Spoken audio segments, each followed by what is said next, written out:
he deserves better than that. He's not some zoo animal that they can charge admission to go visit. They're using him as a pawn. An Indiana man says a potential policy at a local senior living facility will only do more harm than good. That's when it comes to residents like his father. Long-term care facilities across the country are trying to get a handle on COVID-19. That's as they work to protect the staff and seniors who live there. But as News 10's Aaliyah Blackburn explains, one man says the latest efforts at a Terre Haute facility are a cause for concern. Story for you tonight at 6. Brad Thompson lives in Zionsville, Indiana. He reached out to me through an email and he attached a copy of this proposed waiver that he says came from Westminster Village. And while it's meant to protect the facility from COVID-19, he says it comes at a cost to residents. He likes to talk, and he likes to talk about politics and all sorts of things. Brad Thompson says his father thrives on being social.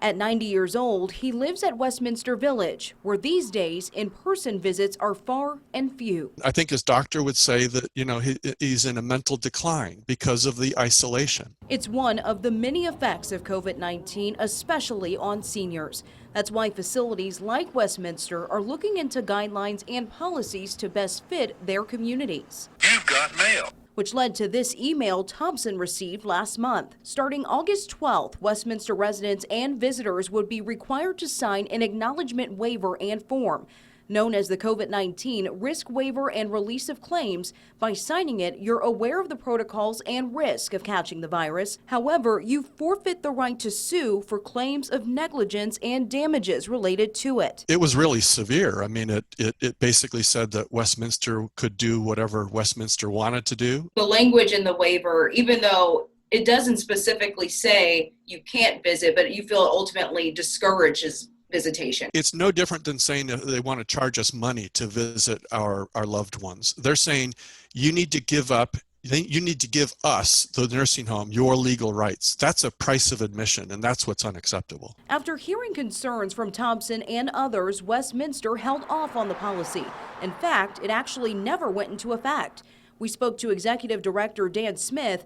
In a statement, he said as the state began to reopen, we had residents interested in beginning to increase social activity outside and inside the community.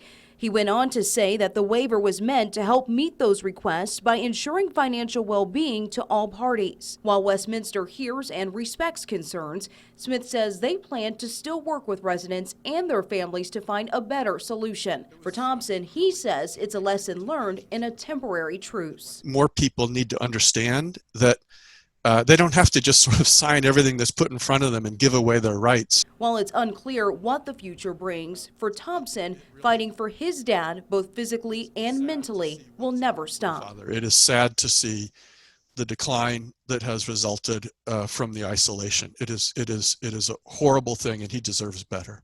Now, Thompson told me he did take his concerns to the Indiana State Department of Health, as well as a national organization that specializes in senior care. And while he's unsure what will come from it, he's happy to at least get the conversation going, which is why he reached out to us. In the newsroom, Aaliyah Blackburn, News 10.